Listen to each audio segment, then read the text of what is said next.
কিন্তু গছতকৈ বহুত বেছি পৰিমাণে আমাৰ এইবোৰ শোষণ কৰে আমাৰ নদীসমূহে। আৰু যিমানবোৰ নদী আছে প্ৰায়বোৰ নদীৰ ওচৰতে আমি জাবৰবোৰ পেলাওঁ আৰু এইখিনি ৰঙিয়া মিউনিচিপালিটিয়ে সৃষ্টি কৰিছে নেকি? বা নলবাৰীত যিখিনি মানে পেলাই আছিল সেইখিনি নলবাৰী মিউনিচিপালিটিয়ে সৃষ্টি কৰে নেকি? আমি উপস্থিত আছোঁ বৰ্তমান নোনা নৈৰ পাৰত। এই নদীটোৰ পূব পিনে হ'ল কামৰূপ জিলা আৰু পশ্চিম পিনে হ'ল নলবাৰী জিলা আৰম্ভণি।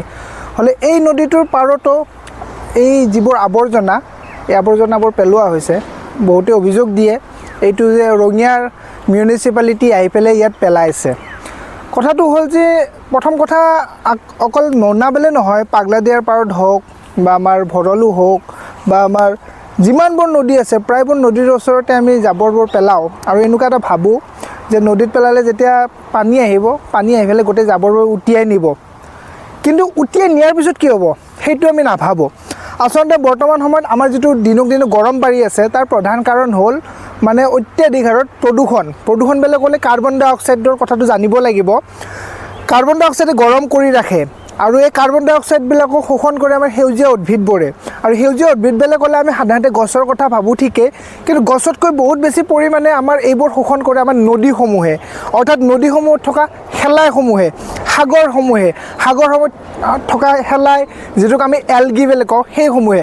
আৰু যেতিয়া আজি নোনা হওক, পাগলাদিয়া হওক, ভৰলু হওক, দুধনৈ হওক, কলং হওক, কপিলি হওক, ধনশিৰি হওক, যিমান নদী আছে এই গোটেই নদীবোৰ গৈ পেলাই ব্ৰহ্মপুত্ৰত লগ লাগে আৰু ব্ৰহ্মপুত্ৰ লগ হয় আমাৰ সাগৰত। আৰু যেতিয়া সাগৰত লগ হয় তেতিয়া গোটেই এই আৱৰ্জনাখিনি গোটেই পৃথিৱীতে বিয়পি পৰে।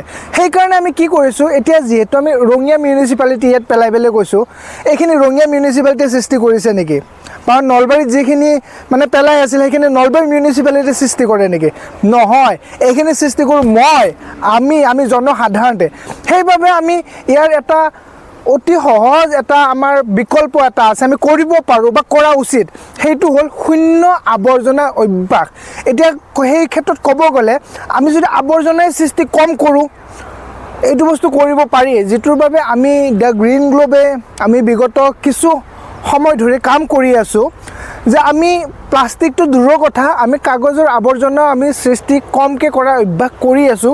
আমি সীমিতভাৱে এইবোৰ কৰিছোঁ আৰু আমি সফলো হৈছোঁ। বিশেষকৈ ছাত্ৰ ছাত্ৰীৰ লগত আমি কৰি আছোঁ, আমি সফলো হৈছোঁ। গতিকে এই ক্ষেত্ৰত আমি এটাই আনটোক আমি দোষ দিলে নহ'ব। আমি চবে এই বস্তুটোক আন্তৰিকতাৰে বুজি পেলাই, মই ইয়াতে পাব্লিককো সম্পূৰ্ণ দোষ দিয়া নাই। এই ক্ষেত্ৰত আমাৰ মিউনিচিপালিটি বা প্ৰশাসনৰ চৰকাৰৰো কৰিব লগা আছে। তেখেতসকলে মানে সজাগতা কৰিছে ঠিকেই, কিন্তু এই সজাগতা আৰু বহুত ভালকৈ কৰাৰ প্ৰয়োজন আছে।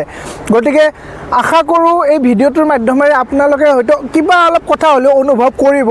এইটো আমাৰ নেশ্যনেল হাইৱে কাষেৰে গৈ আছে, একদম ওচৰতে হয় এইটো নোনা নদী। ভিডিঅ'টো আজিলৈ ইয়াতে সামৰণি মাৰিছোঁ। আপোনালোকৰ কিবা দিহা পৰামৰ্শ থাকিলে অনুগ্ৰহ কৰি কমেণ্টত দিব। ধন্যবাদ।